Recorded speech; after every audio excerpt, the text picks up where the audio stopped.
everyone. My name is Elisabetta Marchi. I'm a professional tour guide in Siena and in Florence. This morning we're trying to discover with the friends from Sense 5 Stars a different Tuscany in a different way. And so we're sort of off the beaten path. The name of the place is Colle Val, and right behind me you have a wonderful example of 1500 architecture. So unique because there is even a road that goes under this beautiful palace. So we will try to discover Tuscany on a Harley Davidson, and to do so we rely on the help of Adrian from Tuscany Motorcycle Tours. Hello, my name is Adrian. I run Tuscany Motorcycle Tours, a company that provides amazing experiences on motorcycle in Tuscany. With us you can visit this wonderful region, renting the best bikes like Harley Davidson, like Ducati, like BMW. And with us you can discover all the countryside, the towns and the culture of this region.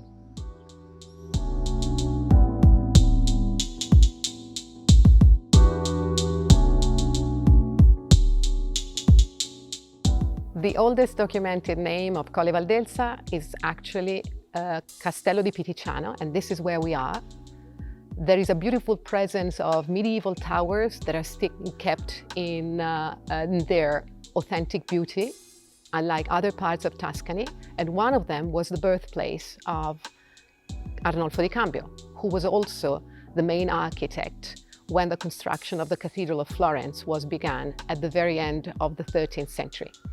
And I'm right next to Santa Maria di Canonica, one of the oldest churches across the territory of Siena, dating back from the 12th century, and even if it was remodeled in the 13th century.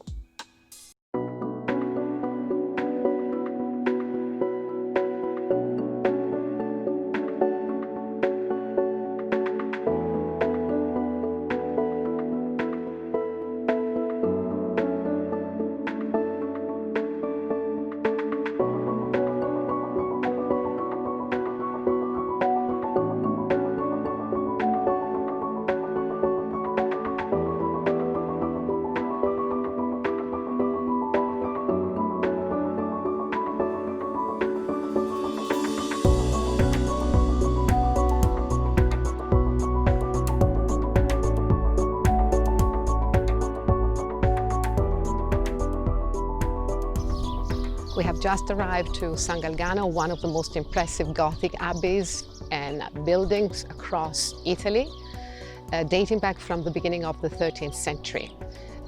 We are in the middle of nowhere nowadays, but you have to imagine that this was an extremely lively area in the Middle Ages, allowing people to go from Siena down to the southwest end of Tuscany, where all those territories belonged to the city of Siena until the 16th century.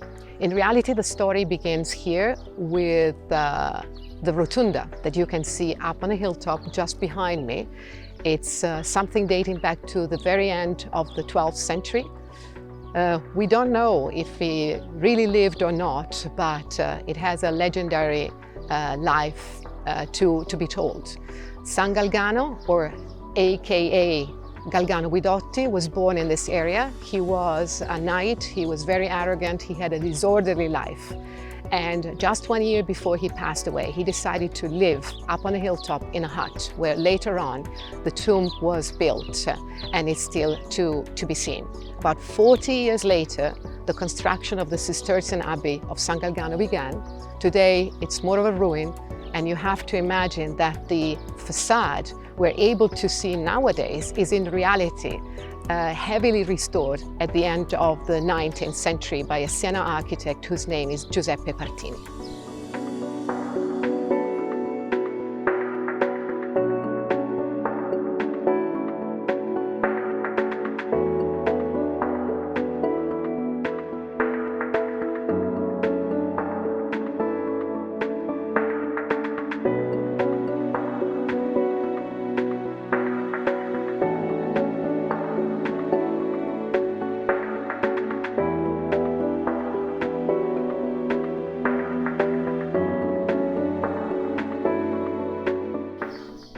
There are really few abbeys like this built in a sort of French Gothic style across Italy. Maybe Casamari and Fossanova, they are slightly earlier than this one. So the construction and the management of the abbey was spanning across 40 years. They were incredible managers. The monks were even involved in the construction of the cathedral, the expansion of the Cathedral of Siena. Well, this church, seen from inside, has even more a majestic effect. It's 65, 69 meters long and 21 meters wide. Unfortunately, very few of the material is left. If you have a look at the rooftop, it's not existing anymore. So after a golden age that lasted for about 100 years, the decline inexorably started towards the end of the 14th century. And then the control of the entire site was given to a local bishop. Later on, one of them decided to sell materials, particularly the lead, which was part of the rooftop. And as the materials were taken down, the vaults, so made of concrete, travertine and bricks, started to collapse. And it's absolutely certain that people came around taking stones, whatever they needed to fix their homes. It became almost like a mine. And this is what we see, still impressive today.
Our last stop for the day is the wonderful Abbey of Monte Oliveto Maggiore.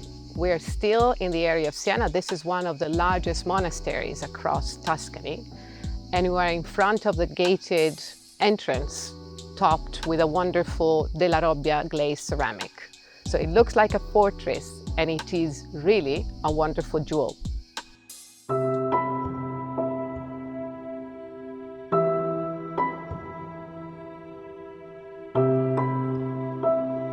As it is quite traditional in the area of Siena, the abbey is fully built with brick, with this warm color that stands out in the middle of this immense green.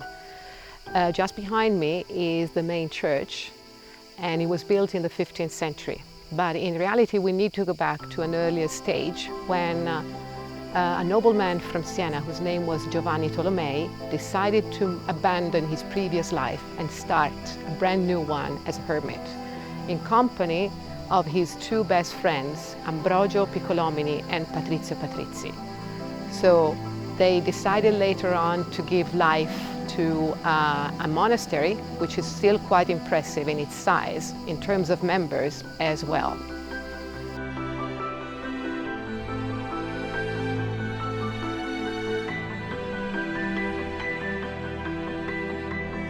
The size of the main cluster is incredible, but even more is the quality of the paintings that we can find here, presenting us a fully Renaissance world in the area of Siena, quite a rarity.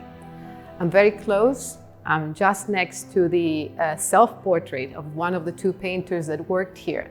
Actually, Giovanni Antonio Bazzi, better known as Sodoma, was studying after 8 frescoes created by Luca Signorelli, one of the greatest masters from Tuscany. And probably Signorelli studied on the opposite end of where we are, also because beginning in August, it would have been too hot, and also being proper frescoes, the colors would have dried quite quickly. And so after only 8 frescoes, Signorelli gave up in 1498, and Sodoma will continue his work. It's all about the story of the life of Saint Benedict, founder of the order, even if the Olivetani are affiliated with the Benedictines. So this is the main monastery in Italy. And they were quite popular throughout the centuries, up to 75 abbeys across the peninsula and abroad. Today we're down to a dozen.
Our day is slowly coming to an end. I hope you have enjoyed that. See you soon for the next experience.